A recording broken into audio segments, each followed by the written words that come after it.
రే జరిగిపోయినవి వదిలేద్దాం. గతాన్ని తలుచుకుంటూ ఇంకా ఉంటే మన మధ్య దూరాన్ని పెంచుతూనే ఉంటాయి.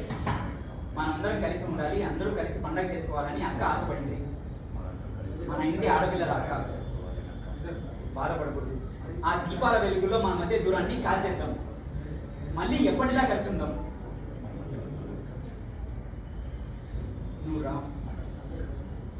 నువ్వు రాముడైతే నేను ఎప్పుడూ హనుమంతుని అన్నయ్య. తెలియక నీ పట్ల తప్పుగా ప్రవర్తించున్నా, నిన్ను బాధపెట్టున్నా, నన్ను క్షమించన్నయ్య.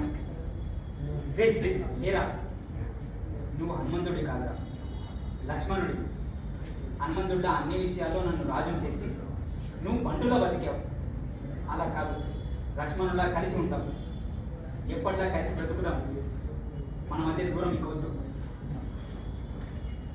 అలా హక్ చేసుకున్నానన్నా. అందరూ హ్యాపీగా ఫీల్ అయ్యారు. శంకరం, నిజమైన పండుగ ఇప్పుడు వచ్చింది మాధవా. మీ అన్నదమ్ములు కలవగానే ఇల్లంతా వెలిగిపోతుంది చూసావా?